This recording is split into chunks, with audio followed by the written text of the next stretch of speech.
Hello, my name is Romain Cohen. I'm a medical oncologist at Saint-Antoine Hospital in Paris, France.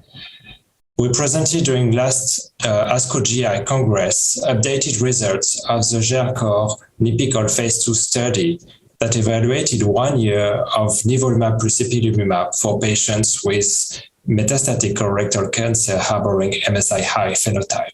As you know, the standard of care treatment for this patient is immune checkpoint inhibitors. But the optimal duration of immunotherapy is still unknown. Some studies evaluated immune checkpoint inhibitors without predefined maximal duration of therapy.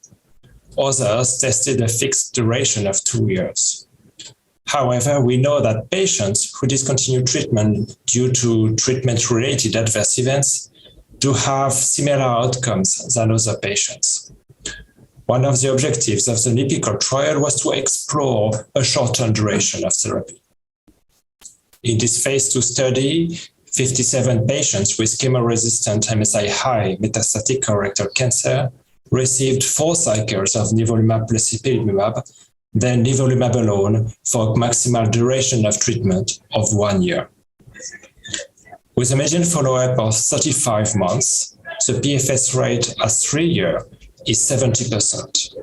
The 3-year overall survival was 73%, which is quite impressive in this highly pretreated population. We performed the landmark analysis at 1 year at the end of the study treatment.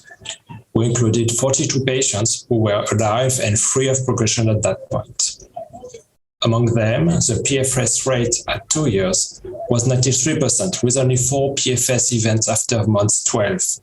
In other words, the likelihood of experiencing disease progression after 1 year after this treatment discontinuation is very low.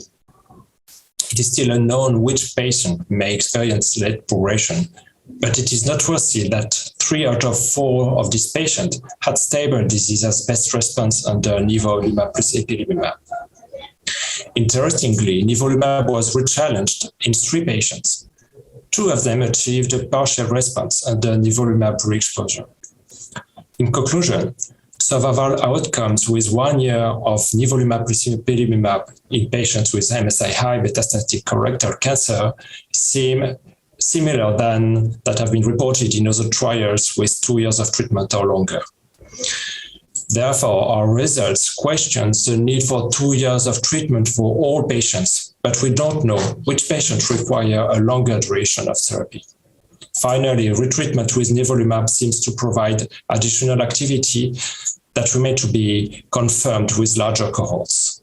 Thank you very much.